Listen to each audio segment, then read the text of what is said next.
Good evening, ladies and gentlemen. A very warm welcome to the Online Darts Live Lounge. Monday night, 8 p.m. means only one thing. We are back from the wonderful Winter Gardens. The madness of the match play has been completed, and we are going to take you through everything we're allowed to. Dan will know.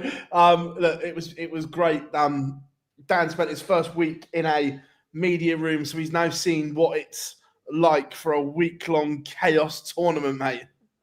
That was good, wasn't it? What a week. Like, absolutely super. I'm still not home. Like, I worked out last night because I've got lots on with work for the next couple of weeks. Me and Anna worked out that in a month, over 30 days, I'm going to sleep in my bed for 5 days, which is, that's a busy old month this month. So, yeah, I'm still not home, as everyone will notice. No guitars behind me or anything like that.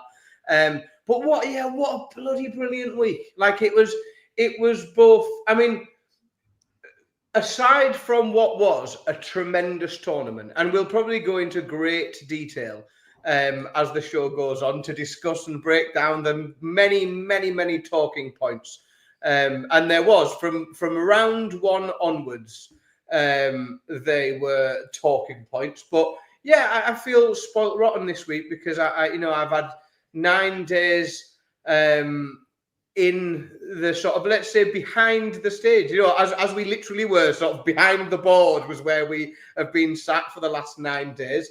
I did speak to certain people of a certain age will get this reference, but there was a couple of moments where I found myself in that media room and I looked around and everybody else was off the telly. And it felt like that series of Celebrity Big Brother where they snuck somebody in that wasn't famous. And I looked around and thought, this is a bit like Celebrity Big Brother, only I'm Chantel. Like, that's the thing. It was peculiar but brilliant. Like, fascinating insight for me.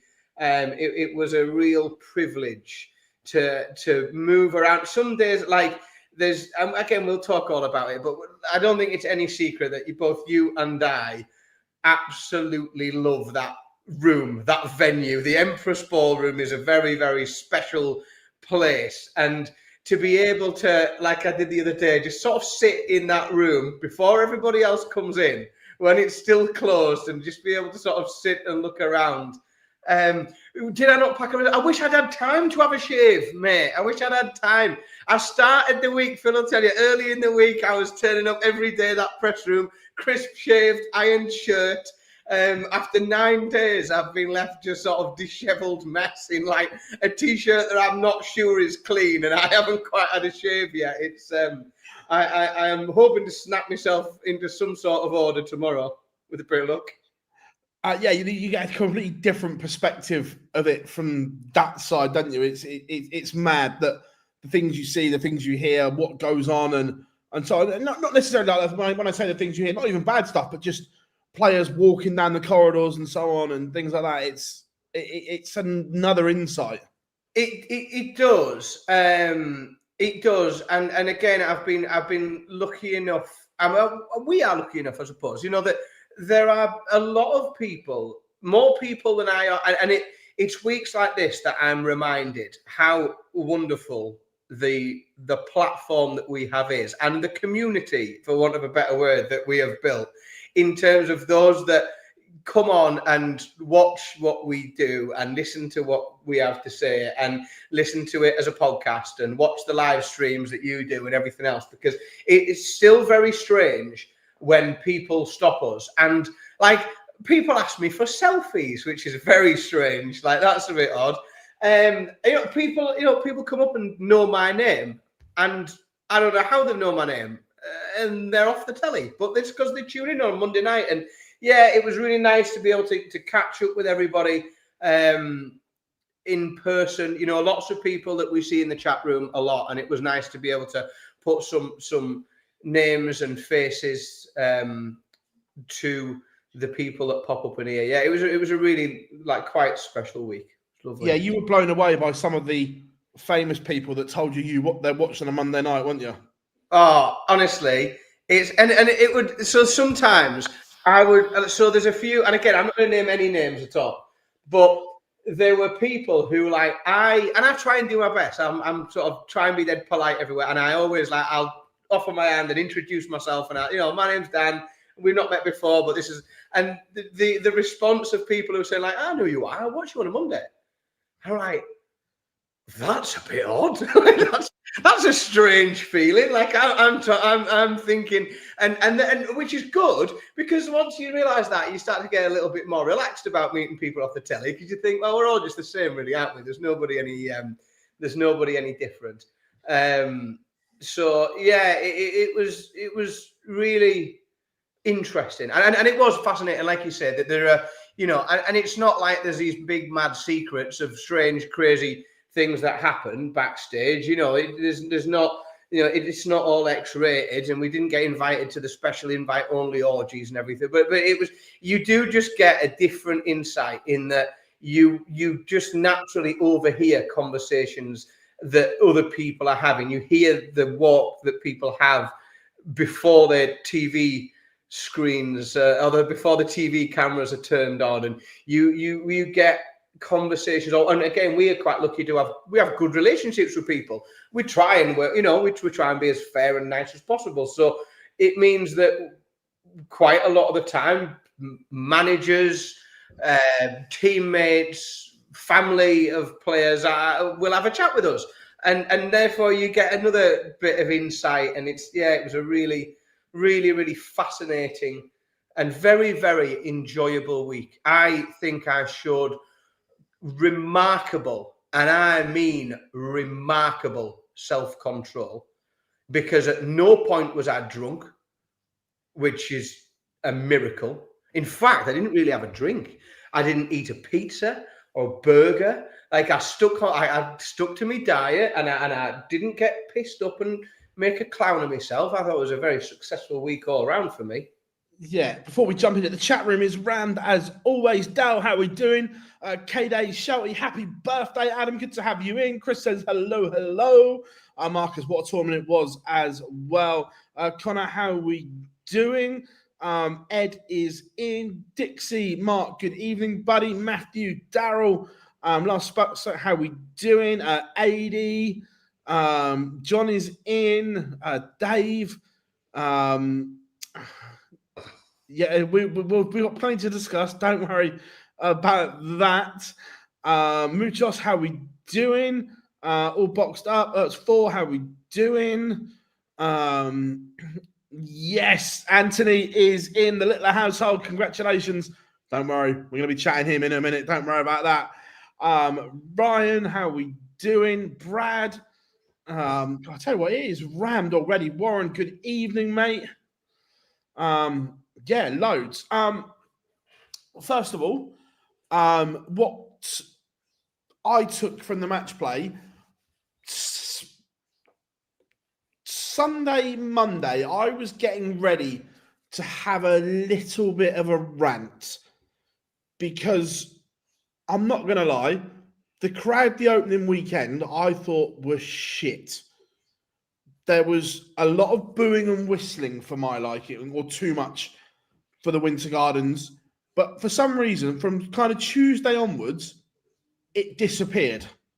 Yeah, it was a better crowd. I'm not going to lie, that opening weekend, I was a little bit, have we lost the Winter Gardens? A bit frustrating. But from sort of like Tuesday onwards, it was brilliant. But that opening weekend, I was a bit concerned.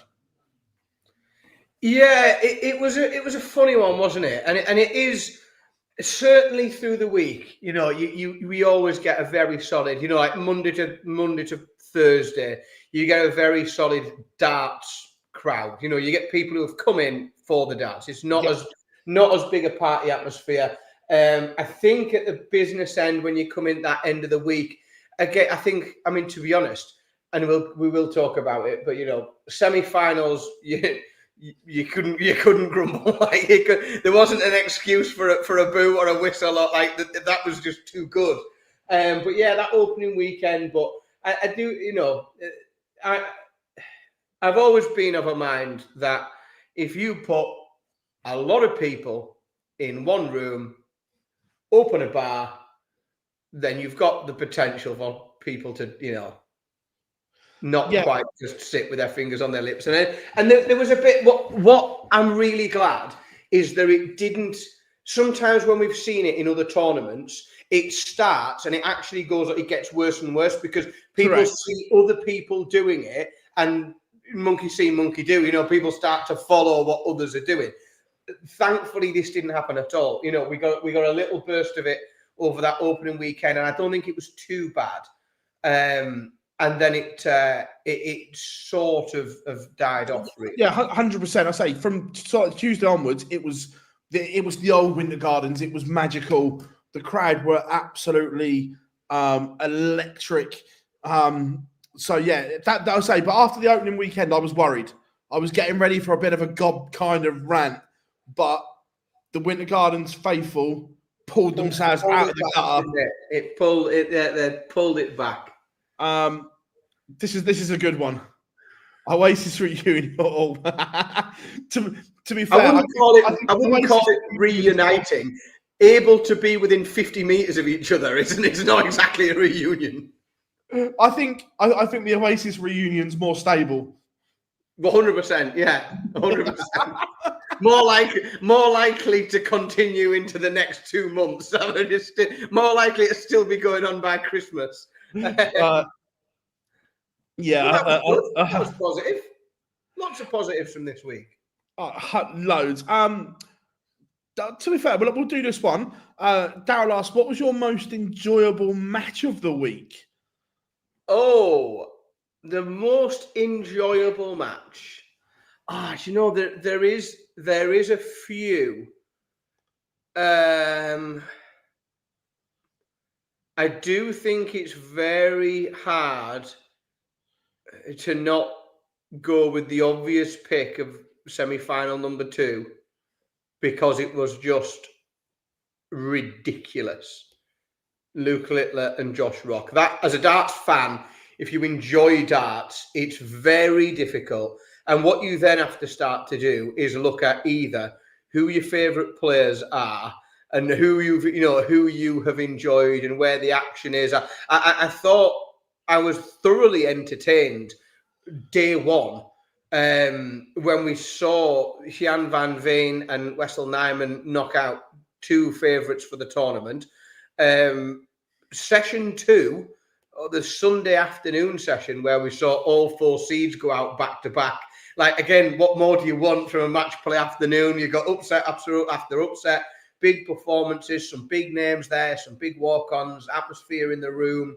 You want me to pick one match? I don't think you can. You can't make a case for anything better than that second semi-final. Look, there's a few that I agree. That game was incredible. I also love the Rock Price game. I thought that was absolutely incredible. The Wade Clayton semi-final as well. The way James looked like it was home and dry. The Ferret found something, and then it's 16-all. The 1-6-1 from Wade was outstanding. I thought Rock MVG was a brilliant game. Even going into the first round, Littler against Ryan Searle, you look at it 10-2 and you think, well, that was a battering. But at 5-0, Ryan Searle's averaging 106. He's played his part in a great game and he's got fuck all to show for it. Correct. It was, look, there was just delights all over the place. But yeah, look, either semi-final number 2 or Rock Price for me. They're the 2 that really, really stand out. So yeah, look, let's dive straight in because look, the world number 1 and reigning champion going out on night 1. But again, what a game it was between Van Veen and Humphreys. And again, there were question marks around Van Veen on TV, but I think he's answered them and more. And I think he is ready to join the top echelons of the sport. Yeah, I mean, we see him now up to 18th in the order of merit, and I don't really see a scenario in the medium to long term where he's not sat comfortably in the top 16. Even when he finally got beat, he got beat by James Wade and he averaged a ton. He didn't not turn up. He was just, edged out by a very, very good player who's done this dance an awful lot of times, with a bit more experience. I thought he played tremendously all the way through. To come out like that in day one, to play the world number one, to play arguably the pre-tournament favourite, depending on who your bookmaker is and who you ask. Certainly one of the two big tournament favourites.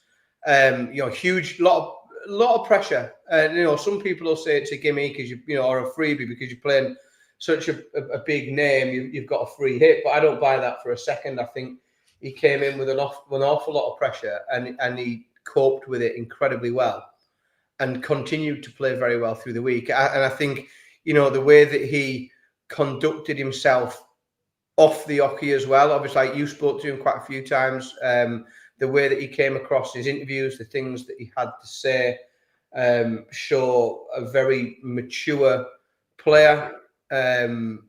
I think he's a terrifying prospect for the rest of the top 16 because he's going to be there. He's not going anywhere at all. I don't think. I think he's going to be there for quite a while. It's very exciting. How we doing, Rob? Dan is being held hostage. The ransom is in the post. Should be released tomorrow. Monday night, there was a game and an incident that people are still talking about now, which got people talking. It got us talking in the media room, and I was a bit naughty. I put something in our YouTube bio that I've never done before at the time. The Daryl Gurney Gerwin Price game. Now, first of all, it was a damn good game. And then at the second interval, you could just see it had got to boiling point. Tempers were beginning to fray. Now, Gezi was Gezi, doing his thing. But these two have got form, and they've got form with each other as well. Watching it the way we were, it's not a surprise. I think the turning point was when Daryl Gurney mocked Gerwin Price's celebration. Correct. That was the bit where it went from boiling point to boiling over. It did, and then once Gezi got his foot down as well, and towards the, when he saw the finishing line, he didn't stop. And he knew, because at that point, he knows two things. He knows, first of all, that he was at boiling point and Daryl's exploding. And he also knows that he can see the finish line. And if he can get there, he can go out in twice as bad. And he can rub it back in his face. And he also knows that Daryl's starting to lose his head a bit. And that's the time where you can keep taking legs off it. So it did end up a bit of a perfect storm where the pair of them just, kept up in that ante just a little bit more until it sort of got a bit too far. Now, afterwards, obviously, when we see that, we're all absolutely buzzing. Yeah. Because we're going, here we go. Now, first of all, before we go into it, it was brilliant that for once, players weren't nice on stage. Because even for 48 hours afterwards, everyone was talking about that incident. It had darts being spoken about in other outlets, not just darts outlets, and they were talking about that. That night, no one was talking about the 4 winners and the 4 results. They were talking about the incident. Correct. So it created the story. It created a narrative, publicity, that people were looking at it, which is great. Now, there was a shit thing. We were warned, or we were told before the press conference by the PDC that there would be no questions about the incident, which didn't go down well in the media room. Let's be brutally honest. There were a lot of unhappy people about that decision. Do I think it was the wrong decision? Yeah, 100%. Now, for me, and I put this on social, so it's not saying anything that I haven't said publicly already. At that point, we should have been allowed to ask the question. And if Gezi didn't want to talk about it, he then just says, lads, I'm not answering anything on that. Yeah, that's fine. But to not been able to ask is wrong. Yeah, and I think the primary reason for that is because it was very clear, whilst not everything that happened in front of the cameras, the event, and it was very clear to anybody watching on television, could see that something had happened. There was definitely that's my point. This was played out in front of the eyes of the world. Yeah, you look through hiding it. Everyone had seen it.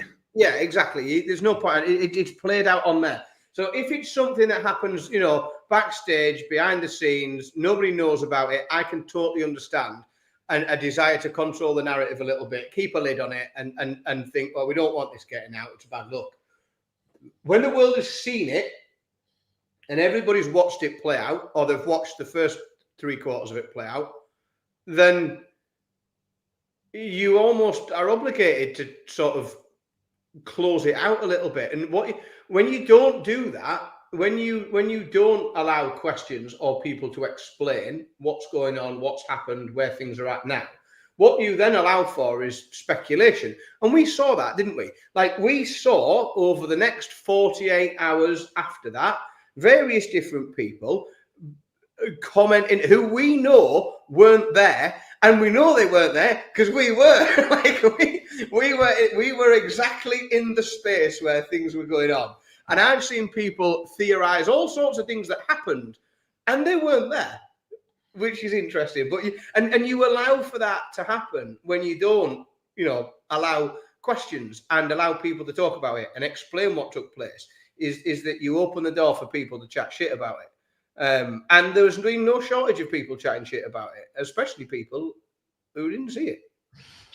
Yeah, 100%. And look, let's just go back into the chat room to some questions about this. Paul Bars can't get his clicks. It's nothing to do with clicks, Johnny. There was a massive incident, a talking point on the stage that needed to be explored. In football, if someone's sent off in football or there's a dodgy tackle, the managers are asked about the incident. They have the right to go, I'm not going to speak about it until I've seen it again, or I haven't seen the replay and so on.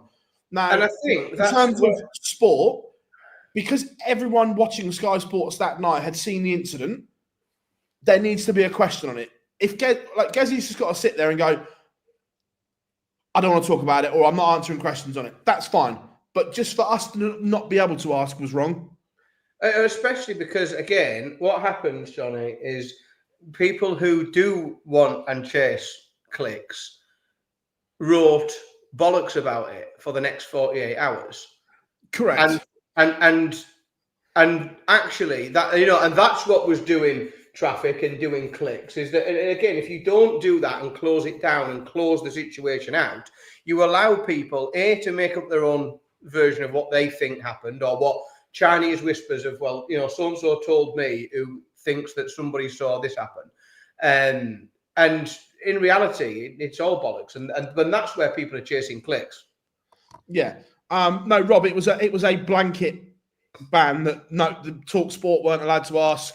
The written media, it was a blanket from the PDC, no questions on the incident. So that was that. Also, yeah, look, it was reported by Vincent in his podcast that there were words backstage. So look, that information is already out there. Were they separated backstage? No. They were never together backstage.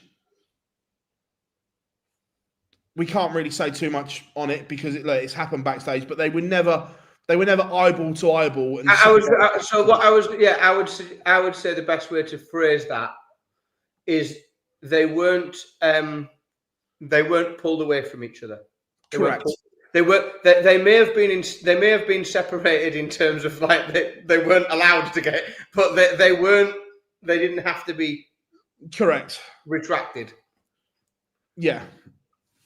100%. And look, that information shouldn't have been made public. Look, I know that you guys would love us to report everything, but the Dutch guys shouldn't have made that public. It's kind of in the brief that you sign up for when you get accreditation, that what you see backstage stays backstage. But look, that's already out there, so we haven't said anything else. Yeah, Vincent has told all Chris. However, would it surprise me if that podcast is accredited again? No, it wouldn't. It wouldn't surprise me if they weren't accredited again because of it. But look, it was interesting, and for once, I was glad to see some Needle. I thought it was a massive highlight. I mean, more of that, please. Yeah, more of that, please. 100%. Look, moving on into round 2. What was your pick of the round 2 games? Rock Van Gerwen? Or Price's demolition of Dobie? I mean, I didn't particularly enjoy that. I quite enjoyed James Wade against Wessel Nyman. I thought he was that's where I think he really looked like this. You know, this guy's going to do some damage in this tournament. I continued to be surprised and enjoy Andrew Gilding. I thought he was great.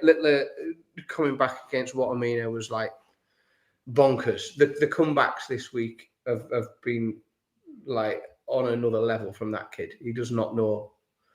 He doesn't know when he's beat. He should be beat sometimes. He doesn't know it and keeps playing. It's marvelous. But I thought it was a really good round. I thought right across the board there was loads. Like you can take your pick. It all depends on what you like. Really, really impressive. Really good. Yeah, no, 100%. Big Johnny says, seems to me Gurney was having a laugh and Gezi didn't like it. I'm not gonna name but the general consensus back in the media room was Gurney was the one at fault for it. That was the general consensus. I'm not saying I agree or disagree, but that was the general consensus of people within the whole media, that it was Gurney that made that situation. Gezi was just being Gezi. I don't think he did anything. Yeah, he didn't do anything differently. That's the point. He didn't do anything different to what he always does. Yeah, that's it. It was the general consensus, and he did it every other game he played as well. Correct. Yeah, that was the general consensus from the media room. I tell you what, Andrew Gilding had a brilliant tournament. Yeah, getting to the quarterfinal, and again he's pushed Luke the whole distance. Just likes to remind everybody every now and again, I think, doesn't he? It really is an impressive couple of results that he put together that week. But I just think he'll always be dangerous, no matter where he turns up. He'll always just be a bit of a threat. I do think we're going to see him moving back up the order of merit a little bit in the back end of the year. He isn't defending a huge amount. I think we're going to see quite a bit of him. And again, I just think lots and lots of players, even right up to the very top end of the game, peak and trough too much for me at the minute. There's too much up and down, too much variance in the level that we see from them. Andrew Gilding's one of the least varying players ever. He's very, very safe. And at the minute, while everybody else peaks and troughs, he can just keep turning up like this and just sort of guide his way through. The man is also unbelievable value for a soundbite. Well, I was about to say, Teresa, the fact that I've had to read this means everyone else is going to have to read this now as well. Yeah. It was him every now and again. It was him dishing out the occasional fist that got me going. I think it was like what the man is a soundbite machine.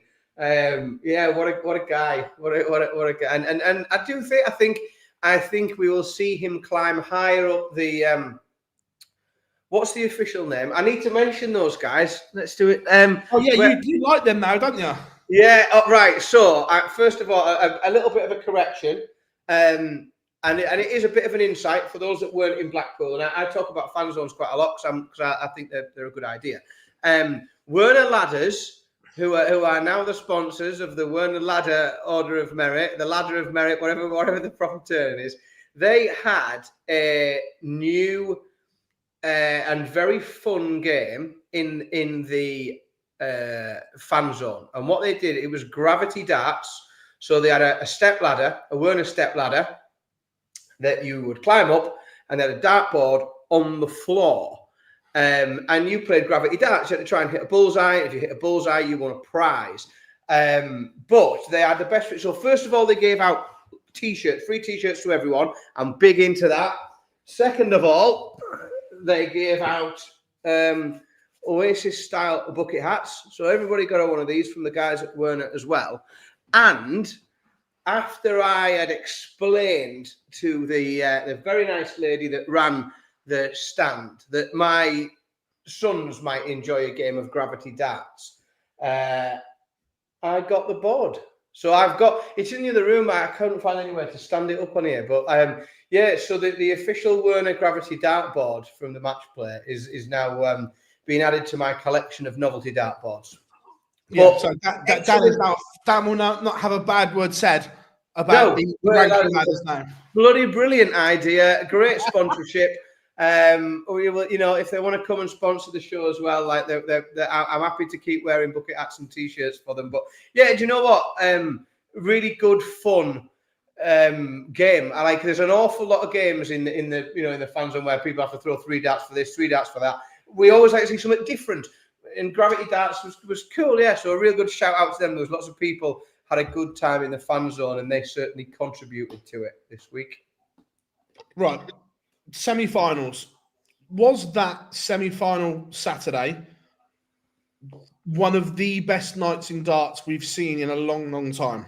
Yes, and the only reason that it's not the best ever day at the Matchplay is because it suffered from only having 2 games, and where we've had sessions with 4 games and they've been electric, you've got more moments and it outweighs it. It was one of the best sessions of darts, especially because there was only 2 games, and they're so hard. Like I'd said to you at the beginning of the week, didn't I? And I said it on the show. In sometimes those quarter-final nights and semi-final nights, because you've only got 2 games, they can be a bit shit. Especially when we've seen in previous years, we've ended up with basically 2 very, very strong favourites and 2 outsiders, that have done well to get there. Then it can be a bit flat and a bit shit, to be honest. But it was the best night of darts I've seen in a very, very long time. My word, so good. 100. First semi-final, Johnny Clayton will be kicking himself because he had opportunities. Even when Wade had a 6-leg lead, Johnny had darts to win most of those legs. And look, James does what James does at his very best. He took every chance when Clayton missed, which is top-class wading, as it's known. But I'm sure in reflection, as he goes off on holiday, Johnny will think, that's one that got away because I had the opportunities. Yeah, he could have got it done, and he.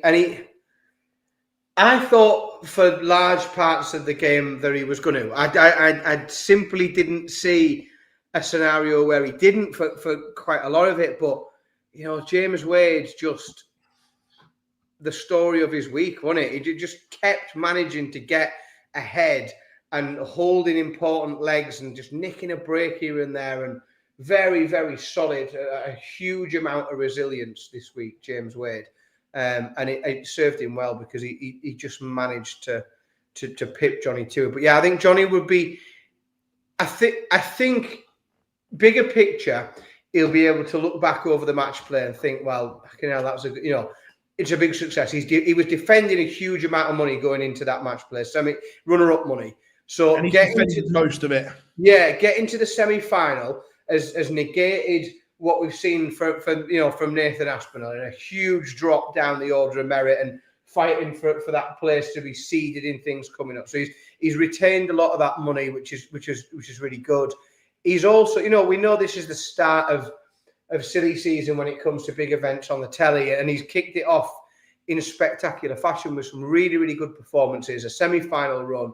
He's got hold of himself a big check just before the summer starts. I think whilst he'll have been very disappointed to not get through that game and pick up another final, I think looking back, he will consider that a really big success, that tournament, to go on that semi-final run.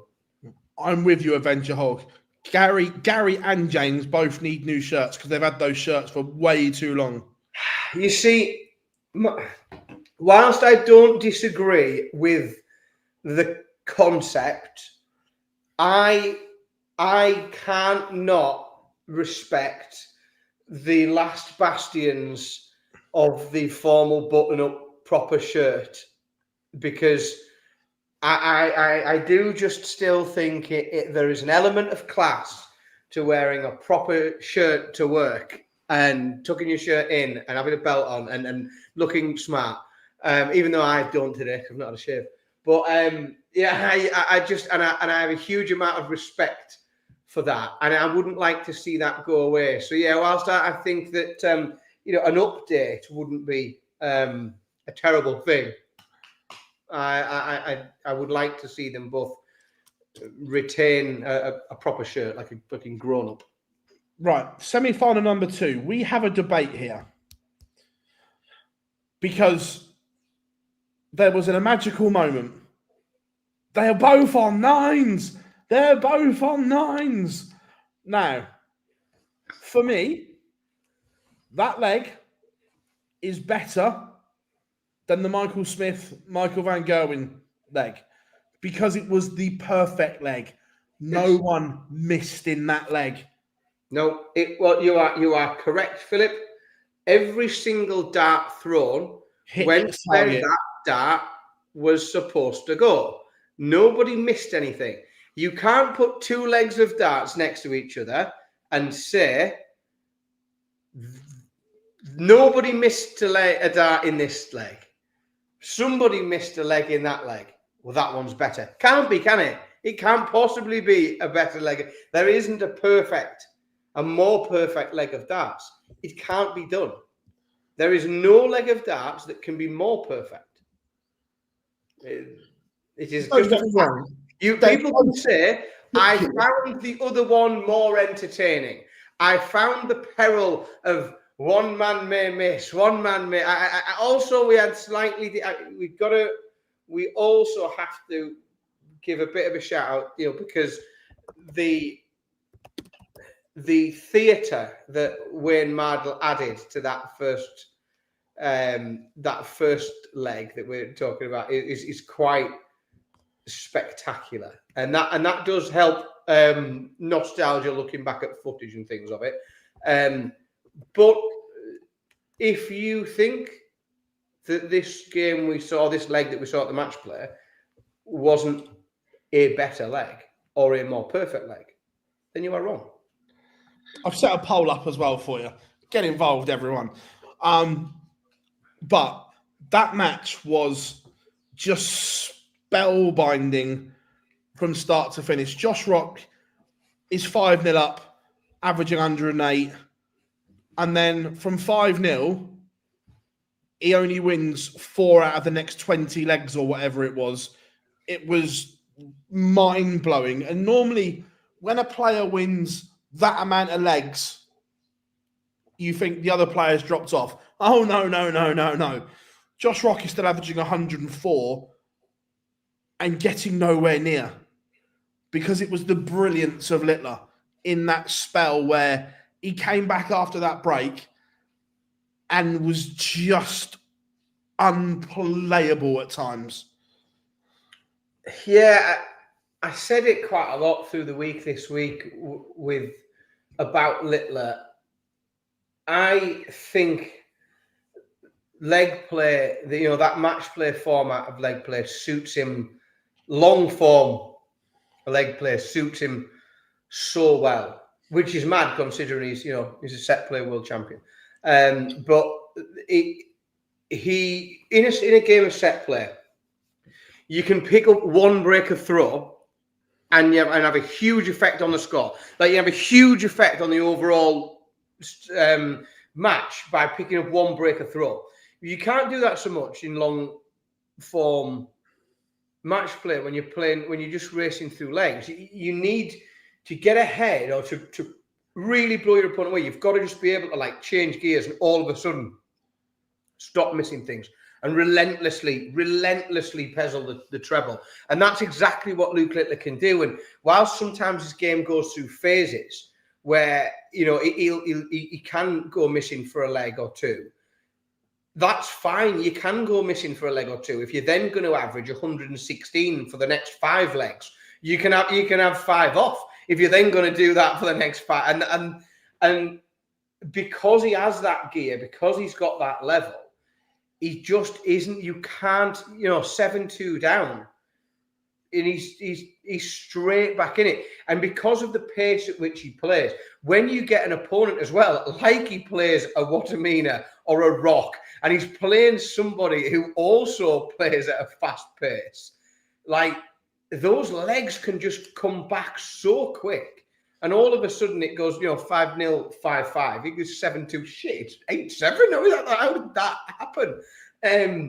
But it is, and like I say, it's very different to what we see in set play when we see the World Championships, and the way that he can find that gear change is just terrifying, because we've seen him dominate people, but when we've seen him dominate people previously, we've seen him come to the hockey, first visit, throw a 180, and then hold a level from there. And that's generally what we see. When we see him average 108, 107, he does it from the beginning and he plays superb. What we saw here was relentlessly, all the way through the tournament, slow start, falling behind, not quite there. So then when you look at the averages, you think, well, in reality, if we knocked out those first few legs where he started slow and played shit, it was one of the greatest performances of all time for 80% of the game. He just started slow. But if you are that good, you can get away with murder. You can start slow when you are that good. Most players aren't good enough to start that slow because they wouldn't catch 7-2 back up. They wouldn't catch 5-0 back up. But yeah, it was such an entertaining game. It was Billy's birthday on Saturday. And because of that evening, I wasn't in the venue. What I was in a room with a lot of family and friends that had all got together for his birthday. And most people in that room weren't darts fans. In fact, I would say there are a good third of people in that room hadn't watched a darts match before. And everybody that was in that room watched the final the next day, having never watched a darts match before. Have they been converted? Because if you're going to show somebody what darts is, honestly, if somebody says, watch this, why do you watch this darts, Dan? And I show them that, what more could you do? I'll tell you how, are you not entertained? Come back tomorrow. Get yourself, everyone's tapping me up saying, how do we get tickets to go to this darts? Everyone's but this is what happens. And these are the sort of matches that, because let's be honest, and we talked about it earlier in the week, that is a game that we are going to see over and over and over again.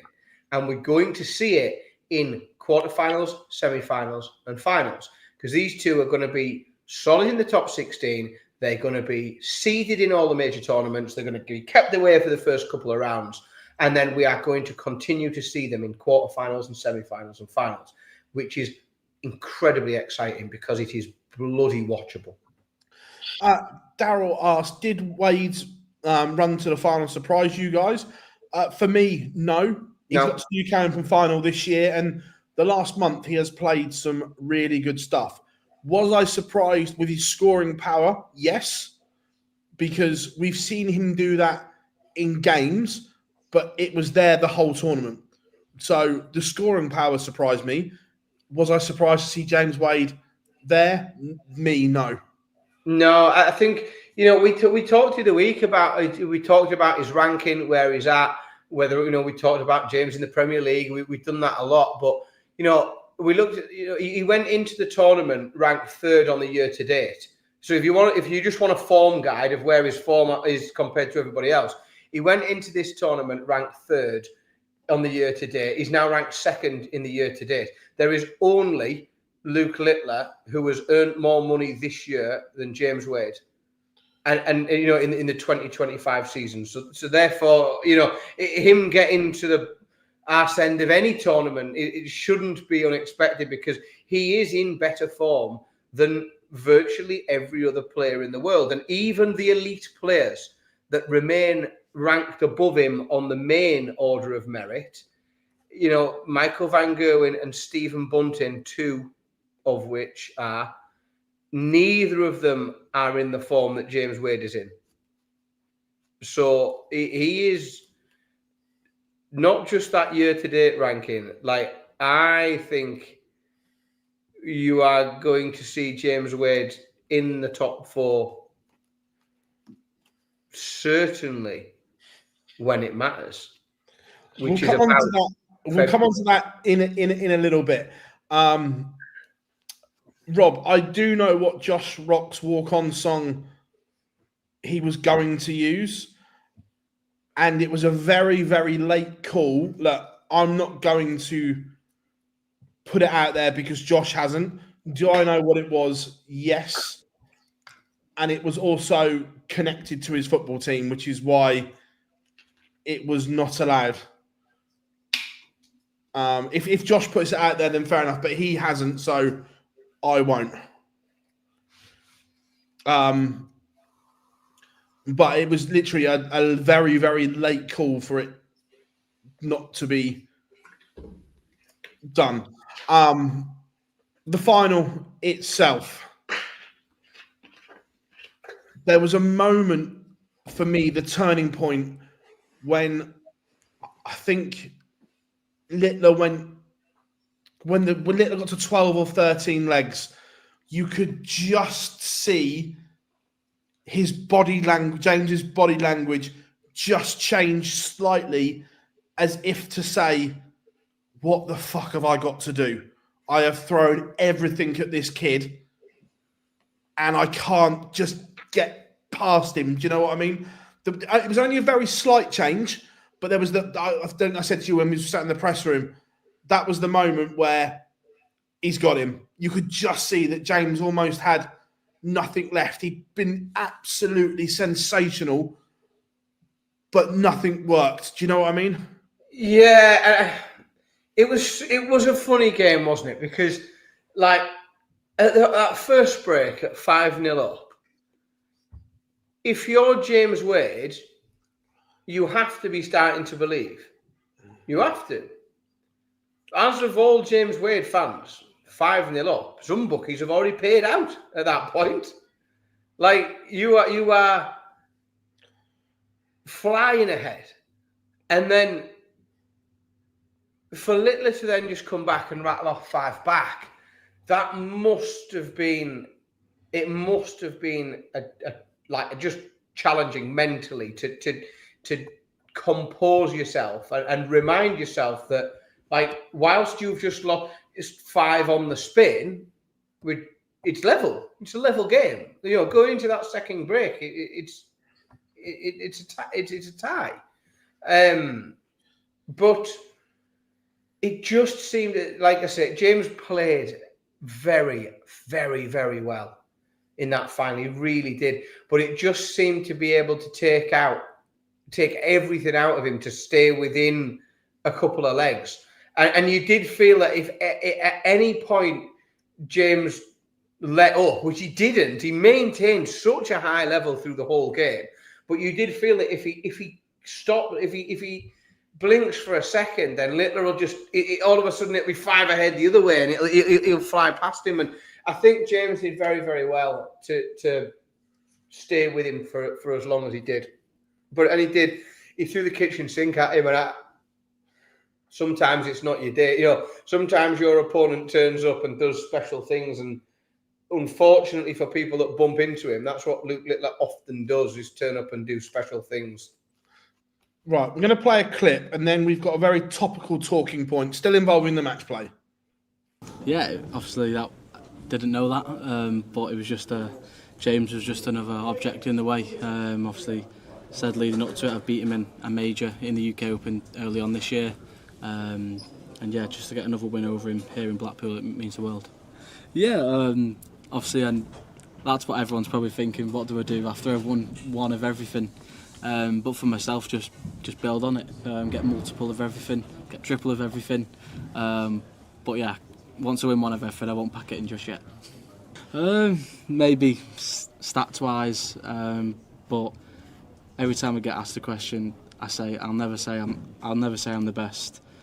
I think if you're number one, then you are the best, no matter if you go out of tournaments early, if you don't perform well. But when I'm number one, I'll say I'm the best. There was a line in there that I loved. James was just an object in the way. I quite like the complete when I'm number one. Not if I get, not one day, not I have a dream and one day, no, just when, soon as once I am the greatest person on the planet at this, when. Brilliant. I love it. It's an elite mindset. No, but it is. We talked about, and I don't want to go too over it again. We talked about it with Gezi Price, right? Gezi is an elite sportsman, and he has an elite sports mindset. We had a do in our WhatsApp group, didn't we? Where there was an argument between some members of the team about elite mindsets and elite sports mindset, and some people, not just darts players, people from all sports, have to spend years and years developing it. Some people work with all sorts of psychologists and psychiatrists trying to develop one and improve it. And Luke Littler seems to have woken up one day with one, because the whole thought process always seems to be one of, and like a really elite competitor, something that an approach that often you see people develop over many, many years in a sport, who have been at the top of a sport for a long time. That's the mindset that you see from them, and we see this from, and I say it with respect, like a kid. He's a teenager.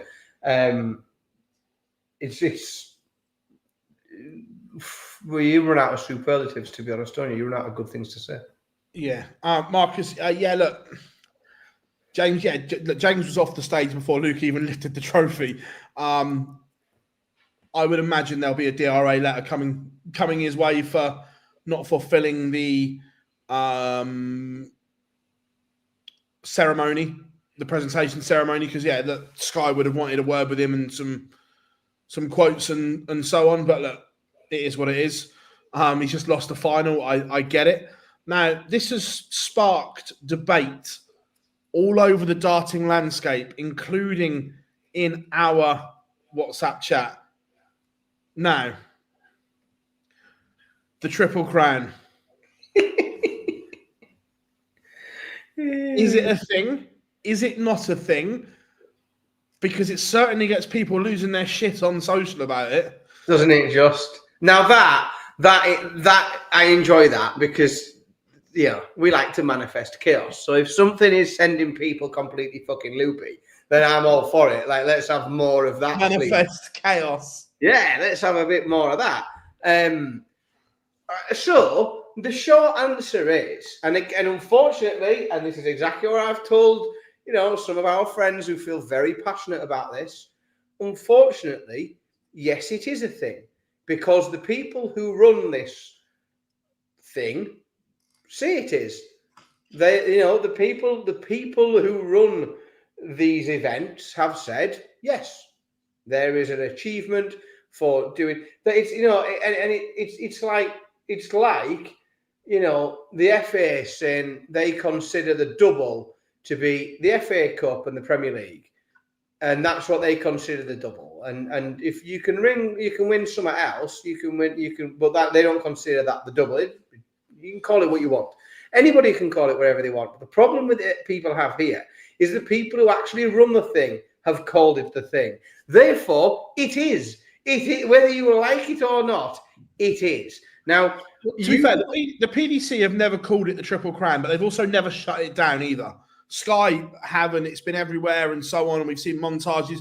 The PDC have never called it the Triple Crown, but they've also never shut it down either. No, but as long as Sky continue the narrative, it exists. Yeah. Now, whether or not people think that the Premier League is an exhibition where that's non-ranked, that people are handpicked for and not selected, and therefore it shouldn't form part of a Triple Crown, and that there is more credence in having the UK Open in that slot instead. Like, you also have to realise that you're fighting a losing battle, right? If you are trying to get the UK Open considered among the Triple Crown, then you're pissing into the wind, as long as it's on a different broadcaster, because the people who are pushing the narrative are Sky. So unfortunately, you're only ever going to get 3 Sky competitions making up a Triple Crown. It does exist because Sky say it does, and therefore it's there. Now, I'm just hoping, as you know, because I am a man that thinks if you're in for a penny, you're in for a pound. And if Sky are willing to continue to push the narrative and talk about it and refer to the Triple Crown, then they should make someone a fucking hat. And that there should be, and you can't just keep talking, because then because if it's not, if you don't get a hat, you need to find a different name for it. He's run, the trilogy title, do him something else, come up with something else. If you call something Triple Crown, you should be having a fucking hat on. Like, you get yourself, I expect to see a King of the Ring, like Macho Man Randy Savage ceremony. I expect a scepter and a gown and a hat. And I want to see these boys walk out with a crown on. I want to see Luke, Gary, Michael rock up with some sort of crown on their shirt like they do in snooker. We have the staff winning the worlds. I want to see a crown somewhere on the shirt. And to be fair, we are probably on different ends of the spectrum in what we are hoping for, because whilst you're hoping for a badge on the T-shirt, I'm hoping for Luke Littler carried into Alexandra Palace on a litter. Like Prince Nazim back in the day. Exactly like Prince Nazim back in the day. I want people with a litter on, carrying him in, and if you are, Triple Crown, if it's a thing, they should, don't half-arse it. If you're going to make it a thing, then go in 2-footed, get it, make it a thing. Get crowns manufactured, or change it up, because and then I want people to start. I think you could. I don't know. You could come up with other things, couldn't you? There's all sorts of things we could award. We could do some. We could have the online darts title just award. And let's be honest, if you're doing it for exhibitions, Premier League, then you can award titles for anything, couldn't you? We could do a bit of that as well. No, give Matt. Right, look, 100%. And look, the thing that I like about it is the players have bought into this as well. That Luke and Luke haven't stopped talking about the Triple Crown. Probably because they want a hat. They've bought into this narrative, which I love. Yeah, and therefore, unfortunately, those people who don't agree with it are going to have to just suck it up, and it's tough luck, really, because if the people at the top of the game who are running the show think it's a thing, and the players care about it, and the players care about achieving it and wanting to achieve it, and they're willing to talk about it and wear it as a badge of achievement, then why you can't sit at home and say, bollocks, it doesn't exist, because like these lads are at the very, that's what they do. They're at the top of the spot. And if Luke Littler thinks it's a thing, and Luke Humphreys thinks it's a thing, and Michael Van Gerwen thinks it's a thing, it's probably a thing, isn't it? I'm with you. I'm fully behind it. And also, it's interesting that this year's Premier League has only just finished, and already players are already talking about next year's Premier League. Now, we had Josh Rock talk about it. Let's play the clip, because I just want to do well. I want to be back. I want to be one of the elite players. I want to be back in that Premier League. It's when you're in there, you've done something right, and that's where I belong. It'd be good, wouldn't it? 2 Welshmen in the final. We wouldn't have the Wales-England banter, but no, that's just a bit of fun. But it'd be great. Obviously, if I get to a final and Gezi gets to the final, we've both done something right. So I hope you're right. If you ask most players, they would sell their soul or non-throwing arm for 1 year in the Premier League. I know people go, oh, it's picked and whatever. I get that. But if you ask the players, they would sell their soul for 1 year, one shot at it. It's big, isn't it? It's very big, and it's very important. And like I say, it's very, very important. Sorry, I'm just reading that one. I was just reading that message that come in.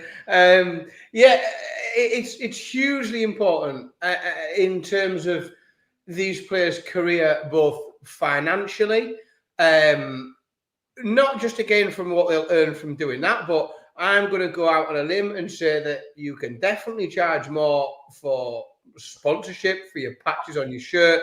Your exhibition price is going to be considerably higher as a Premier League player. Like, once you've been there, you can continue to refer to yourself as former Premier League star when you're booking exhibitions and sticking it on posters and everything else. Like, we still have players who are talked about as if former Premier League player. They've not played for like 15 years, but that's how people are referred to. It's very important to the players, and therefore, again, if you're sat at home and you're not a player, you just have to suck it up and accept the fact that it is important to them. They want to be there. I think that there are a few. I think some of the picks have been made easy. I think Johnny's going to have to commit some crimes or something to not be in at this point because of his previous record in that tournament. They know he's a safe pair of hands, how he's playing through the course of this year. I think he's a straight swap for Nathan Aspinall. I think that's I think in terms of what they both offer entertainment-wise and where they fit within the sort of the players selection that you've got in there, I think he's probably a straight swap for Nathan. Because let's be honest, what we're not going to see, and we know this really, is we're not going to see 4 debuts. Like, we're just not. We're not going to see it completely change up. But we do know that there's definitely a couple of spots up for grabs based on those that have played the last 2 or 3 years. Definitely a couple of spots. I agree. We'll touch on this, and then we'll do the winners and losers. I actually think Aspinall's in trouble. I didn't until the weekend. Unless Aspinall can get himself back into the top 12, I think they're going to struggle to justify the pick. with the way others are playing. Yeah. If Aspinall doesn't improve that he's provisionally world 21 at the moment. Look, we know there's a lot of money to play for, and the way he's playing, he could get himself back up there, no question at all. But worst case, if he doesn't, it's a hard justification. It certainly is, because there are other players who are big name players who are used to playing in arenas, who've been there and done it before, who are playing much, much better. Yeah, and Chris, he might be defending fuck all, but when you look at the tour card race, take all that money off that he's defending, he sits at 21. So he's going to have to jump, in my opinion, at least 10 places to get that spot. Now, if he is outside, let's just say he's outside the top 16, and either James Wade, Johnny Clayton, Chris Dobie, Ross Smith, Damon Heta is left out, that is a very, very hard justification. Especially if one of them's ranked fourth in the world. Will have the raging hump. Yeah, especially if one of them's in the top 4 at the time, which is looking increasingly likely. Yeah. Yeah, if he does, if he gets back to 10 or 11, Chris, I agree. I think he will be in. But he's going to have to make up 10 places to be in. And a lot of money. You have to find 100 grand from somewhere at least. Yeah, Rob, if you look at the tour card race, at the moment, James is 6th, Johnny Clayton 4, which means obviously Wade's got a bit of money to defend at the back end of the year. And the tricky thing for Wade is, yes, he's playing incredible, but his Ali Pali record is shocking. And that's where a lot of money is going to be earned. Yes, I mean, it is.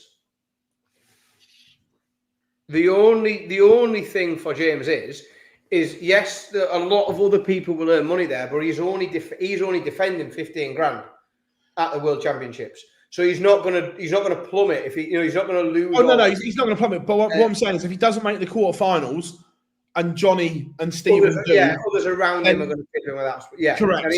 But there are others. There are other players defending big money going into those worlds, and they'll be around him, and he's defending 15 grand. And especially with the new structure and new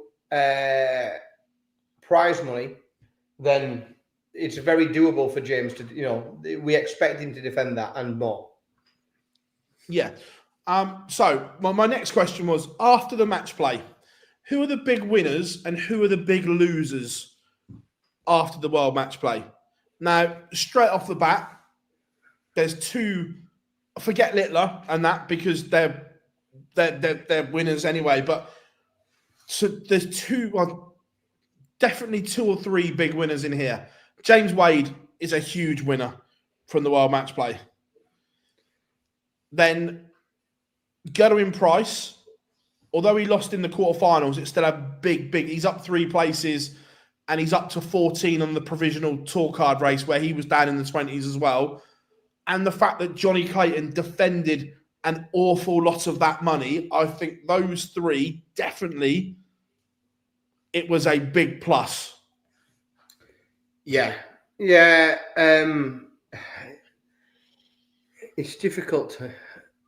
You just sort of go at the back end of the tournament, don't you? And who are the big winners, and you come onto the back, because they all have once you get to the quarterfinals, they've all got a bit of a story about how they've got there, and they've all had to overcome a bit of something, and they've also had to beat a fucking good player to get there as well. So that is, I think, a little bit easier to look at who's had a good one. In terms of who's in a bad place, I think I think there's two ways of looking at it. Is first of all, you can look at the players that have fallen out of matches where they probably shouldn't, and you've got to look at that Sunday afternoon session. Probably, all four of those seeds, with the exception of perhaps Peter Wright, should have done a lot better. Damon Heta should have won that match against Andrew Gilding. Rob Cross should have beaten Dirk van Duijvenbode. Dave Chisnell should have beat Mike De Decker as well. And they have all found themselves, out in the opening round for different reasons. Came to the match play, with some hope. Damon Heta, we talked about him loads as somebody that could go very deep in this tournament. Like we thought he was, we thought he was going to go deep. I think he might have done as well because he was still in Blackpool 4 days later. He'd obviously booked a while in the hotel, but I expected him to do really well. Rob Cross, I think, needed a boost, needed something, needed something positive, needed to do well, and that didn't come off. The struggles of Peter Wright continue, and I think you have to mention Nathan. I know we've talked quite a bit about him, but you've got to mention Nathan because that drop is big, and it is a really big drop. And I know we can look at all the overnight ways that he can get the money back and he can earn it here, and he's not defending things. It doesn't change the fact that he went to a major tournament, went out in the first round to outside, and I mean this in the kindest way possible, outside of darts fans and people like, that come in the chat room, like Wessel Nyman is a relative unknown to the casual fan. To the casual fan that watches the Premier League on a Thursday night on Sky Sports, they don't know who he is. And that's who's dispatched Nathan Aspinall with some degree of ease in the opening round, and he's plummeted down the order of merit. And I think for a number of reasons that is concerning. Possibly. Yeah, look, it's not ideal for Nathan, but look, he loves to be in this position. He loves to that scrapping role that he's in, and this will fire him up. This will give him some determination in that back end of the year. 100%.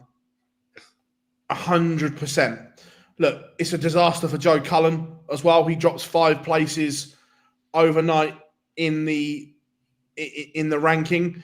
Van Veen is now bordering on that top 16. He's got a little bit to make up. Peter Wright hanging on for dear life. Jarlath is in. How are we doing, buddy? Hope you are good.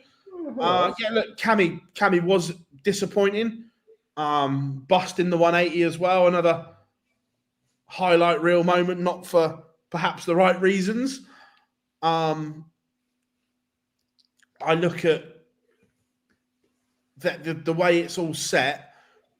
Was this, in terms of, we said who good and bad match play, in that bad category, with their performances here at the match play, will we see Peter Wright and Raymond van Barneveld at the Winter Gardens again? Yes and no. So you're saying we're going to see Peter Wright again? Yeah, I think we'll see Peter Wright at them. Peter Wright wins enough games. In fact, he wins enough games on the floor, like to make sure he's there next year. Peter Wright will be there next year. Raymond van Barneveld fucking nearly wasn't there this year. He was clinging on to that spot to qualify. Like if and let's be honest, like he shouldn't have been there this year. If the few players underneath him in that Pro Tour qualifying order of merit didn't have a really shit couple of months, they're better players than what they performed in the run up to that. He shouldn't have been there, and I don't think he will be there next year. It's good. Obviously, like, don't get me wrong. It was good to see him there this year. It was nice to hear a bit of Eye of the Tiger. If he's not there next year, I mean, it's going to hurt members of our team for starters. Jarlath's going to be devastated if he's not there next year. We'll have to be careful with that. He might need 2, 1. Hi, Jarlath. Thanks for being in the Barney Army. Yeah, he's gonna. We'll have to get him some support and help him through if he's not there next year. But no, I do. In all seriousness, I don't see any scenario where we see Barney next year. I just think his game's too far away. You know, we saw that resurgence is probably the wrong word. You know, we saw him coming back a little bit. He gave Littler a good. I enjoyed the match at Ali Pali with Littler. It's probably the only real memorable moment since he got his card back. I think, you know, the only time I can really think of it, you know, what are the highlight real moments since he got his card back? And really, the only one I can think of is him getting beat. I think beating Joe and Price at the match play is up there, and the Grand Slam's up there. Over that format, I thought that's up there. To be fair. No, I'll give you that one. That one wasn't in the front of my mind, so, but the game's too far away. For his game's too far away from where the rest of the world is, I think, at the minute, and I don't see a scenario that he gets there. Not next year. No, I get it. I think Peter's got another one in him. I do think. I think, you know, whilst Peter clearly has, you know, challenges, he's still playing all right. You know, you know, in the grand scheme of things, you know, he's still ranked 16th in the world. He's still regularly averaging 90 odd. And that'll do you all right. And if you can keep doing that on the floor, then you'll get through a lot of games. And I think he'll do okay. Certainly for the next 12 months. The women's World Match Play has a new name on it. Congratulations to the Lancashire Rose, Lisa Ashton, adding her name to it. First of all, your overall thoughts on the women's World Match Play this year? Right, overall, so I thought it was it was a really entertaining tournament. I thought the darts was better than I thought it was going to be. I thought we saw some very entertaining games. I was, if I'm honest, disappointed at the atmosphere in the room. It should have been busier. There's no excuse in the world for that room to not be full. And I think allowing the room to not be full is failing the women. You know, that is supposed to be the biggest single day in the year for women's darts. That's the biggest single day in the year in the calendar. And the fact that the room's half full, to me, is inexcusable. Because and it doesn't even make commercial sense to not. I'll tell you what I would have done. So first of all, it's an afternoon session, which is much more family friendly. I would have charged 10 quid for kids' tickets. Or a £5 for kids' tickets. Like, let's be honest, if you take kids somewhere, you're spending a shitload more than the ticket price because you're going to buy programs and you're going to buy a T-shirt and you're going to buy a hot dog and you're going to buy all these, you know. The idea that room isn't absolutely full is silly to me. It seems like a missed opportunity. And the way I would do it, and I can't understand why they haven't, is just to stick kids' tickets on for a £5 or a £10. Get loads of kids into the venue who haven't been to darts before, whose parents might feel more comfortable taking them to the darts at an afternoon session rather than an evening session on a weekend. Give the women that are playing a full crowd to play in front of with a better atmosphere, because first of all, like we've said this, whenever there is a distraction, whenever there is a distracting noise or a whistle or something like that, that's far easier to deal with if you can't hear it over a hum of background noise, when you've got that churn of noise, when you've got that base level of atmosphere. Whereas, like, if it's quiet and silent and you can hear someone tucking their chair in and out, then like it won't do. And I, like I say, I think that having it half empty is just a huge missed opportunity, both to fill it full of people who are potentially the future fans and players. Like, I could have put 2 buses full of the darts clubs from schools into that venue on the afternoon, and the atmosphere would have been brilliant, and the women would have been able to play in front of a much bigger crowd. And what you've given kids an experience, or the future of the game, junior players. Right? They should have got in touch with the local academies. They got, like, there's no excuse for that room to be half empty, I'm afraid. I know I'm not talking about the darts, but it just seemed like I stood in that room and watched the first walk-ons, and I just thought, somebody should have done better there. Yeah, no, I don't disagree.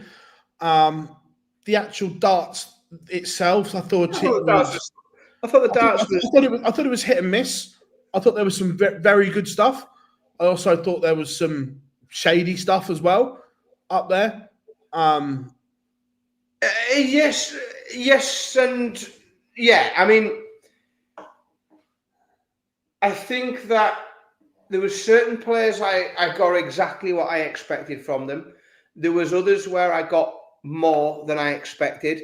I hoped for more from Lorraine. You know, the Lorraine will be disappointed going out without a leg on the board, averaging 65. You know, that wasn't how she's been playing to get there. She's played well to get there. So yeah, and that will be. She'll be disappointed that she hasn't produced the form that has got her there. Correct, and that's it. And I think that's what's disappointing is, you know, if you turn up and you meet someone who's averaging 10 points more than you've averaged at any point in the last 3 years, you've just got to sort of put your hand up and go, fair enough. But that Lorraine didn't find close to the level that she's been playing to qualify in that spot. So that will have been very frustrating.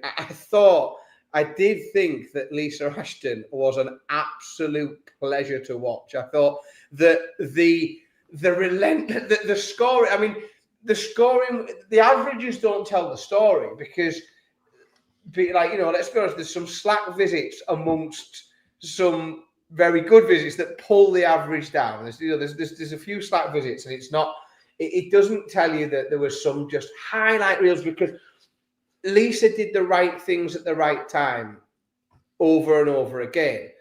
And she just kept finding a max or a 140, and the pace at which they were going in, and it was just pop, pop, pop. I found it really entertaining. The 160 checkout was bananas. It was unbelievable. I was going to say that, look, Fallon will be kicking herself. You can't miss that many match darts. She's 11 title. Lisa shouldn't have won the title. She shouldn't have won the title, because Fallon should have got that job done. What did she miss? 11?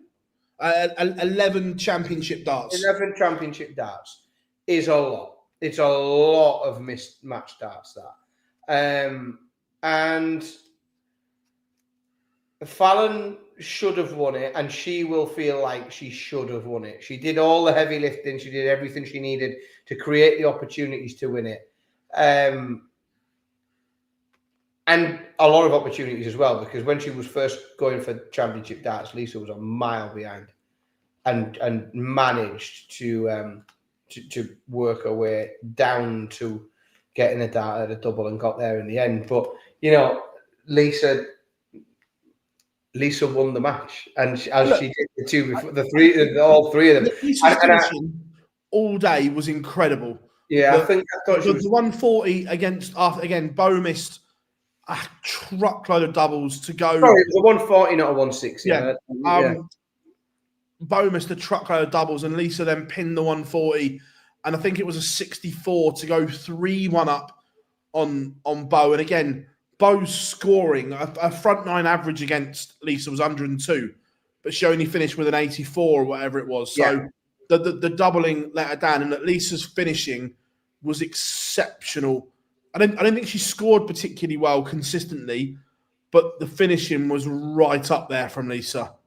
Yeah, and that's what made it. These are the moments that, like, you look at some of the averages, and you sort of think, well, how could that have been an exciting watch, a fun watch, and a lot of it. When I look back at, like, I really enjoyed it. I said to you a few times, well, this is a good afternoon of darts. I'm enjoying this, but a lot of that was it was Lisa's finishing that was sort of kept sort of perking me back up. I was like, oh god, yeah, here we go. This is good.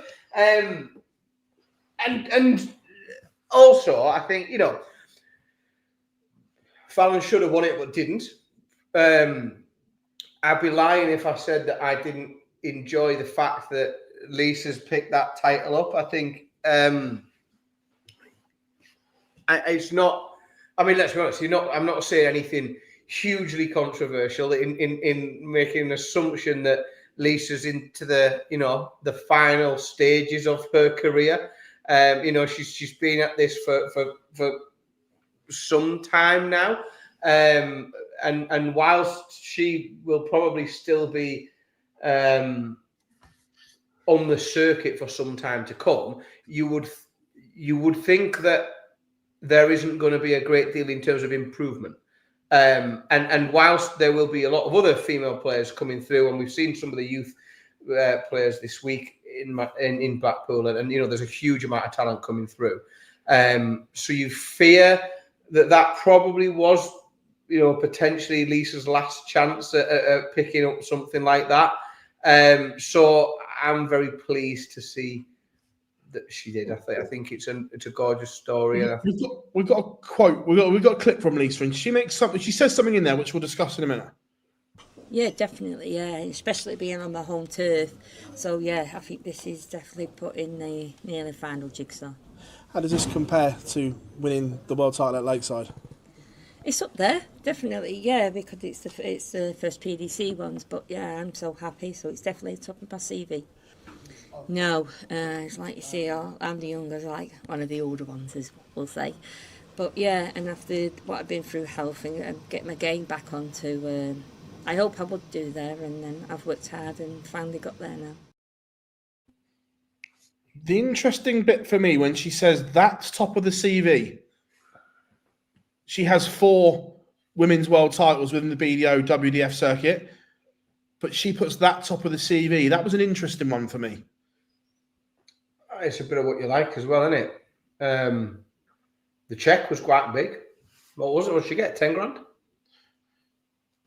Yeah, I don't know what I can't remember what she got for winning her Lakeside titles at the time, because the money was better then. I thought it was certainly. Yeah, it was better than it is now, wasn't it? But I suppose some of it is you might want to have a look at who she considers was in the field. You know, she probably looks at the field and thinks that was like very strong. The fact that she's gone through Bo Greaves, who is an incredible talent. The fact she's dug in and beat Fallon in the final as well, who's such a big name in the sport. Okay, it's difficult without pushing her and asking her, you know, like, why do you consider this? It's hard some eyes. But and also I don't know whether the the attention that will be getting. Obviously, she's live on Sky Sports when darts is at its biggest. You could argue that when she's won things previously, even when they've been televised, darts wasn't in the place that the game is now. There's more people watching than ever before. It's becoming much more of a mainstream sport. So that might, feed into it a little bit.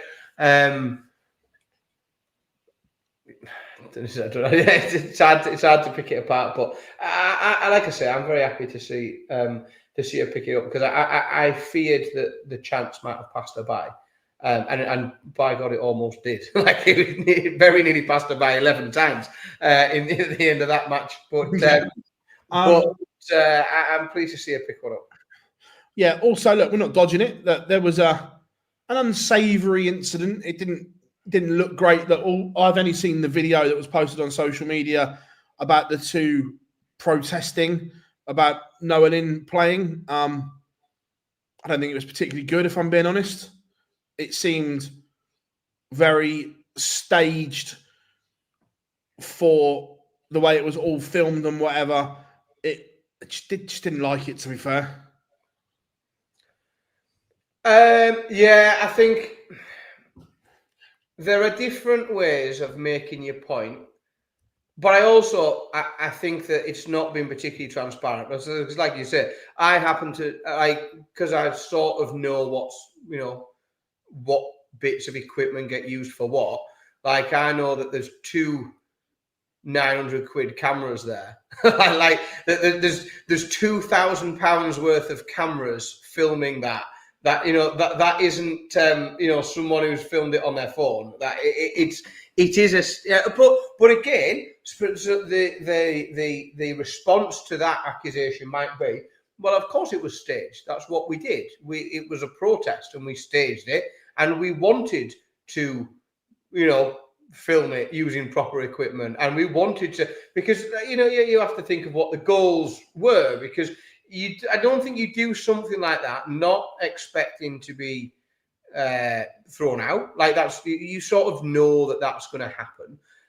So I think that's what the protest was, I believe. It's not a good.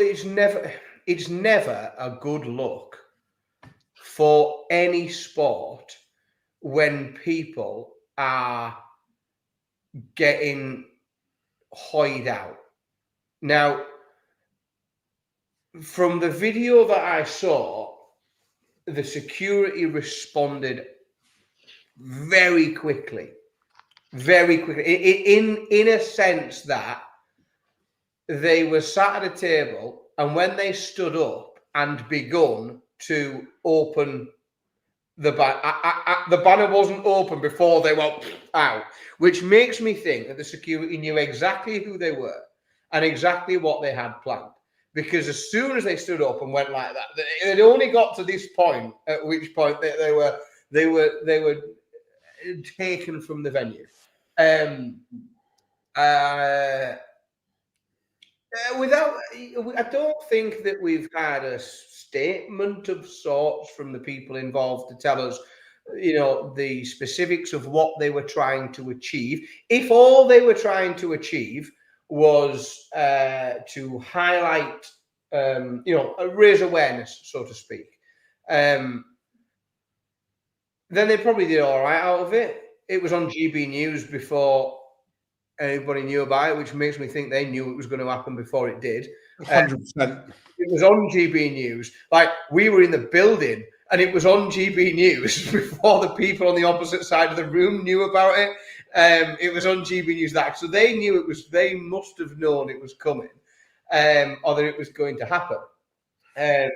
It's not a good look, is it? Like, and again, I say this as a parent who likes to take kids to darts. Like, I don't want people getting dragged out in security, putting their hands on people and things like that. It's not what you want. people will often and regularly look for ways in which to express their views. Whether you agree with their views or not, you can agree with somebody's views, but not agree with the way in which they decide to protest them. Like, which is why you can be an advocate for climate change, but not think that some fucker like gluing himself to a Van Gogh painting is the right way to go about it. Or, you know, you can be a climate change advocate, but think that chaining yourself by the neck to the Everton goalpost is a fucking stupid thing to do. And some of that is just because I'm trying to watch the fucking darts here. Like, I'm trying to get on. Well, again, that's my point. I've got no problem with people like doing for what they believe in. But again, that for me, that wasn't the right way. At this point, when Noah is on the stage, she has done nothing wrong. She's broken no rules.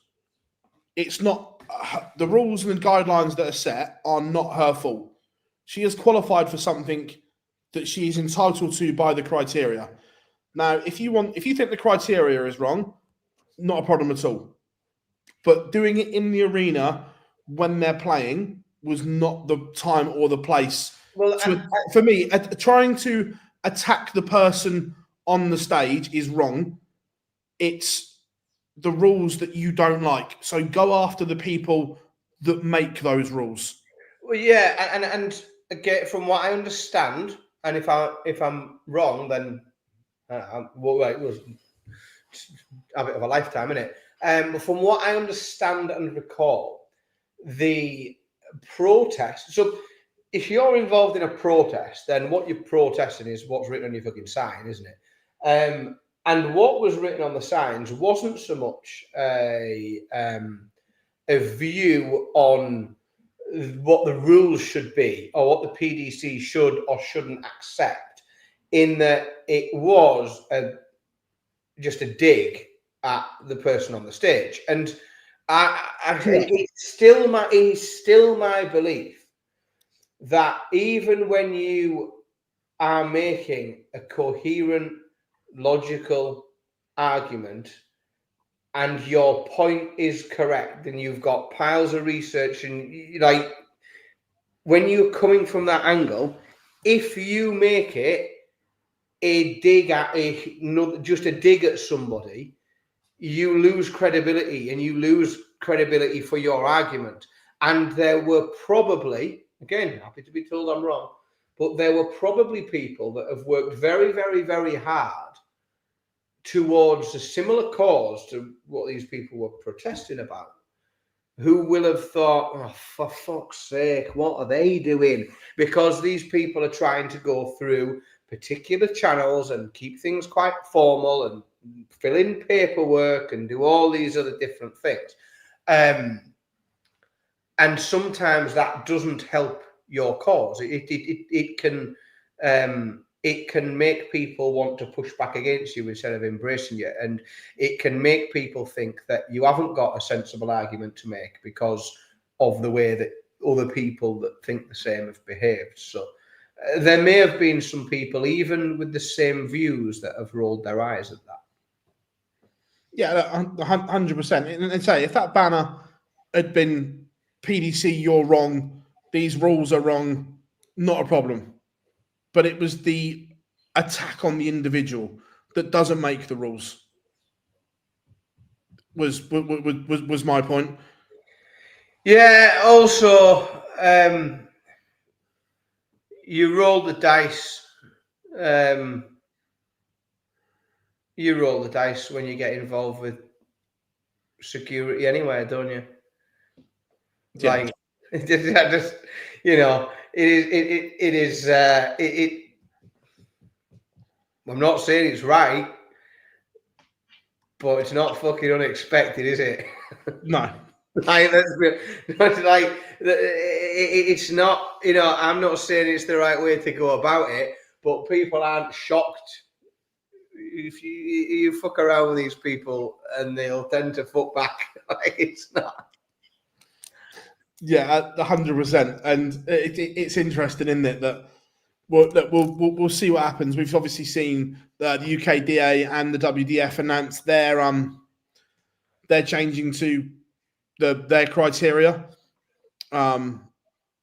It is going to happen. I believe. Look, do I think the PDC will change their criteria? Yes, I do. Yeah, of course it will, and not just them, but it is going to happen universally across all sports. It is.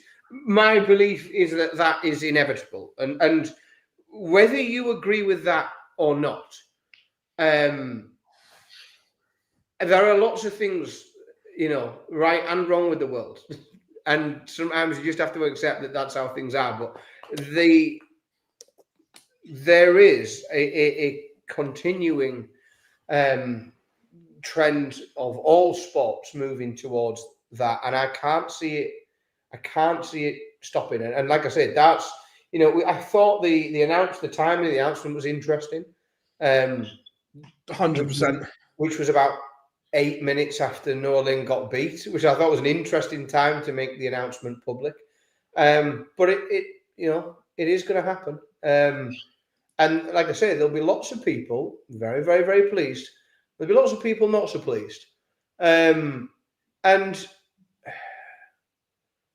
think it's important when people do get what they want that they accept it with some grace, because you have to just accept that some other people will be quite upset about it. And that's fine for them, because their views are different to yours. But yeah, I do hope, because it is going to happen. And I do hope that people, and I know some people have worked very hard for it, so that it will be difficult to accept it with, without some degree of glee. But some grace and some grace and some degree of empathy will be good, I think, or wise. No, 100%. No. And just say, do I think that they will change the rules? Yeah. And like I said, the issue is, I don't think it's too long either. I don't think it's something we're going to be talking about. I don't think it's going to be something we're going to be talking about next year. No. I think they will change. But like I say, that's down to the organisation. In any sport, it's never about the individual. It's about the people that make those rules that mean the individuals can play. Correct. Also, where was it? I think it was Mark. Look, is it a horrific decision to play in Hildesheim? When you look at the tour isn't just the UK. I think it's about 50% of tour card holders don't come from the UK anymore. So although it's horrific for 50% from the UK, it's not horrific for the other 50% that aren't from the UK. And this is the thing that, in general, I think that darts fans have to look at it better. Darts is not just a UK sport anymore. And players have to start understanding it as well, not just it is a global sport, and players are going to have to accept that they are going to have to travel to play in competitions. Well, let's be honest. Like, there's only 32 of them were in Blackpool, and after a couple of days, there was only 16 of them left. Like, it's not like they've all been there for the full week, is it? There's only only a couple of them. It's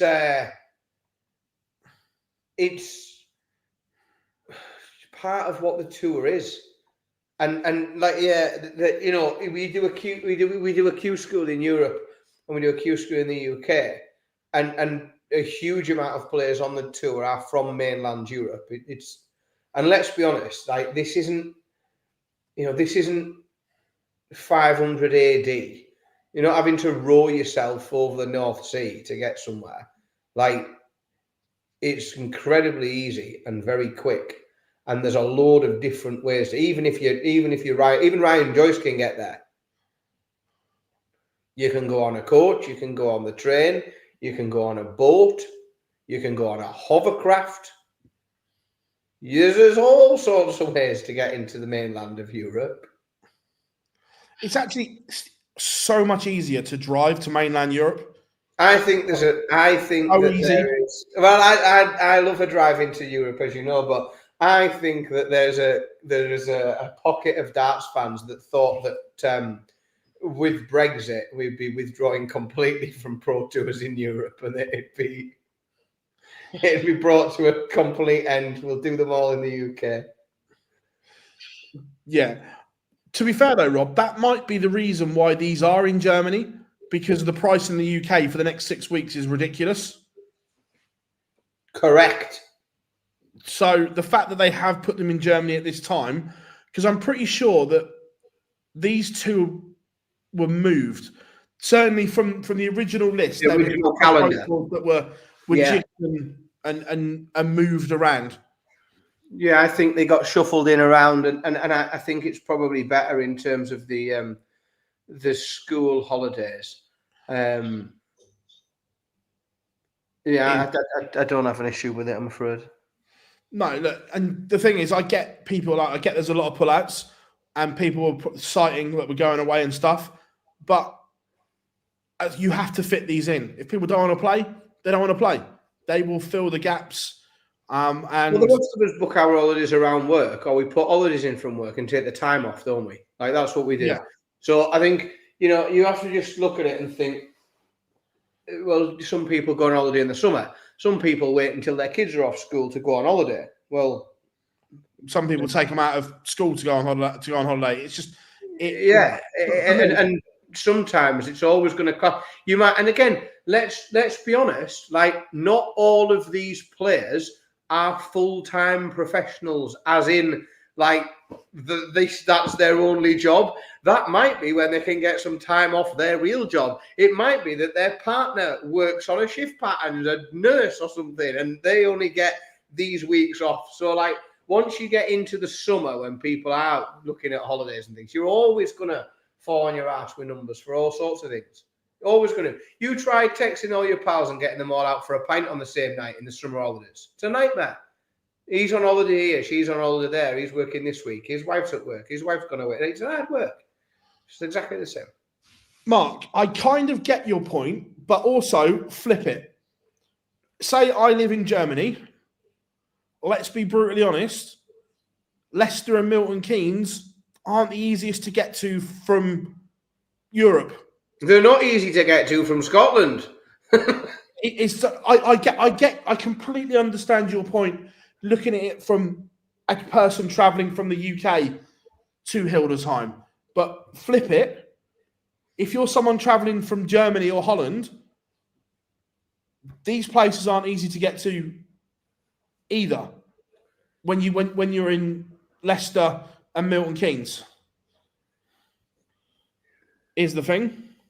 Yeah, and you have to remember as well that both the road system and the train system in that country is a fucking lot better than the one in this country.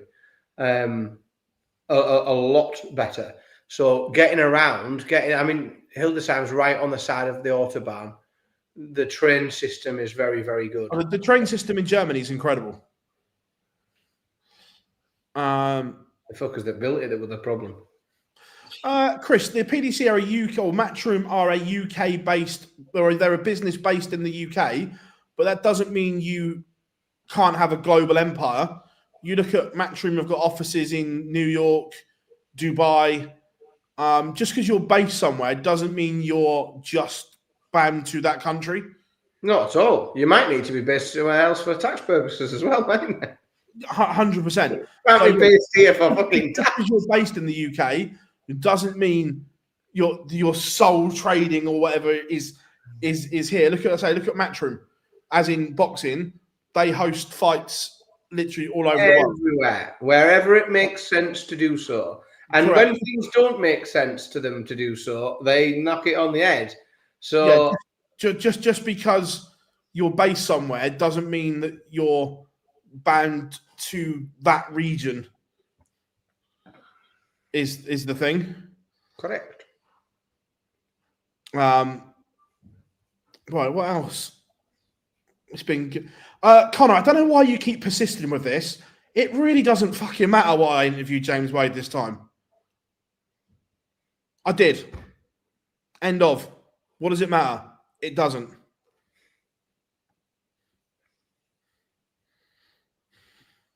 To be fair, some of James' interviews in the match play were interesting. He said some good things. He also said some interesting things. What was your take, Dan, when he said, "I'm one of the greatest players ever to walk the planet"? Well, see, for me, I'm much more about the human side of it, Phil, and I couldn't empathise with that because I'm not one of the greatest players to have ever walked the planet. But where I could empathise with James Wade, and I was pissing myself because I have been in this position so many times where he literally gave and as a father of three, like I know exactly where he was coming from, and I pissed my sides about his day out. Chips. His day out where everyone kept misbehaving and everybody kept arguing, and it cost him 50 quid for fish and chips. The fish and chips was a bit shit, and the chips were gone. And then there's something else was 16 quid, and then they had to have an argument. And I thought, you would not believe how many times I've had that day. And I thought, well, I quite like sometimes that you get whatever is in his head comes out. It's very genuine. It is his current thought process. And I have lost count of the amount of days when I have felt exactly the same. So I thought that I thought James's interviews were entertaining and quite good. And sometimes I would hear him say things, and people around me would think it was absurd. I thought it was entertaining. It gave me a little bit of a chuckle here and there. So I thought it was good value. I thought it was good value this week. And of course, because he kept bloody winning, we kept having him back. So he kept coming back to say a bit more and a bit more. I think he was running out of things to say by the end of it, which is probably why we got the fish and chip story and various other bits and bobs of sort of random thoughts he was having. But yeah, he approaches life, or some of his life experiences. Whilst I can't empathise with being the greatest or one of the greatest dart players ever to walk the planet, there are some life experiences that he was having in Blackpool, and I had virtually the same. You know, I was very lucky. The kids came, but I don't know. The kids came and visited while we were there, didn't they? And we went up the tower and we went to Madame Tussauds, and I had those same exasperated experiences. It made me laugh a lot. Yeah, no, it was nice one. The Fez.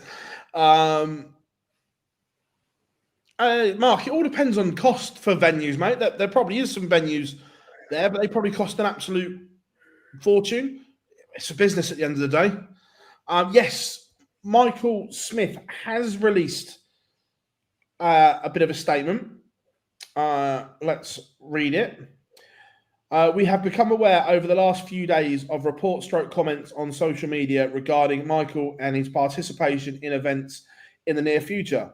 Ourselves and Michael would like to provide a short update on the injuries which have been affecting him in recent months and assure fans that he will be back to full fitness very soon. As you're aware, Michael has been suffering from arthritis in his right hand for a while and has recently developed a problem in his left foot/ankle.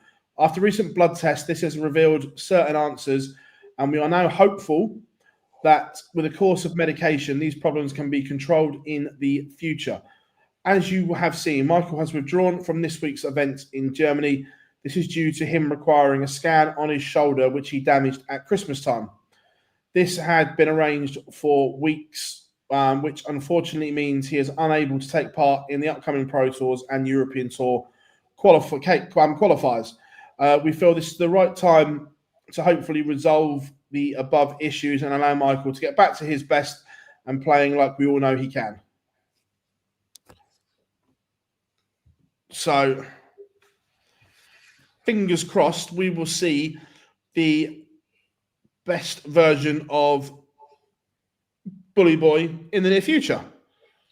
Well, let's hope so. The tour is far better for having a full strength Michael Smith on it. So yeah, let's hope he's back to his best soon. 100%. So that's an update on Michael Smith. Yeah, busy time ahead. Pro Tours and European Tour qualifier over the next 3 days. So you know where you've got to tune in. We will be here. We will be live. I don't think we'll see Smithy till the Worlds personally. I think we'll see him before that. I think. I'm not sure what he'll qualify for, but I think he'll give it a go. He might miss everything up until the players, maybe. But it'll be interesting. Yeah, there's a lot of people missing. So there could be some surprise winners on the Pro Tour this week, which we all know Dan loves to manifest chaos. Yes. What do you want? A winner? Yeah, who do you think? I haven't seen the missing list. Is Jan van Veen playing? Yes. Well, he'll win then. Yeah, Van Veen is going. There's my pick. There you go. You heard it here first. Dan's going for a bit of a... Pay you 50 pence on that. Yeah. Again, going back to the match play, I liked MVG's new darts. I thought they were going in the board at better angles.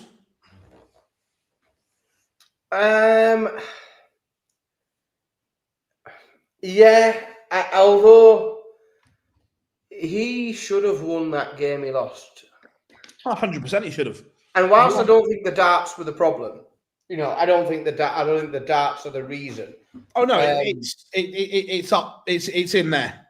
Yeah, and I don't know how helpful tinkering with other things is when the problem's up here rather than in here.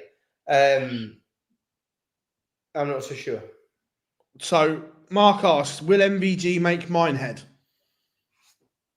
I'm saying no, because I don't think he'll play in enough Players' Championships to do it.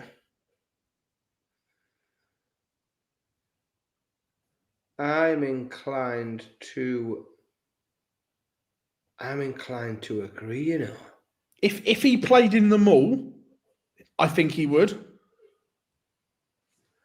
But I don't think he will play in enough of them. I mean, he couldn't he? But I think you're probably right, Is Vincent benefiting him in any way? Yeah, I think so, Chris. Since Vincent's been around, I've seen improvements. Like I say, the things he's doing, the things he's changing, and so on. I think we'll see the best of Michael from October, November time. I said in the preview, I thought the match play would come too soon. Yeah, we said that, didn't we? Yeah, I said I thought it would come too soon. But yeah, I'm not sure he plays in enough. Adam, this is an interesting one. If you'd have asked me this question last week, I'd have said yes, but now I'm not sure. What are we saying? A week ago, I'd have said yes. Now I'm not so convinced. There's doubt now. It all depends, doesn't it? It all depends on the mindset. The mindset might be, I'm better than that. I've got something to prove. I know I'm better than that. So I'm going to go and show everybody. And it could be a fire lit, a real fire lit to encourage you to get really stuck in. Or it could go the other way. And only she'll know what way that would be. But I hope it doesn't. I hope that we see her there. 100%. Everyone, thank you so much for this evening. It has been absolutely sensational. Just some dates for your diaries. We always have a 2-week summer sabbatical, so there will be no live lounge on the 11th and 18th. That's correct, Dan, isn't it? Well, I won't be here. Yeah, so that is our summer sabbatical. So live lounge next week, and then it will be 2 weeks summer holiday for us, and then back on the 25th as always. But don't worry, we've still got plenty of content coming your way. This will be available as an audio only in the morning, as always, available on all good podcast providers. So make sure you check that out. But again, thank you for all your kind words across our match play coverage and so on. So thank you very, very much for that. I know Dan enjoyed his first run in a PDC press room, as did I, having him there. But I've been Phil Bars, Dan Simpson. We are signing off for another week, and we'll see you all very, very soon.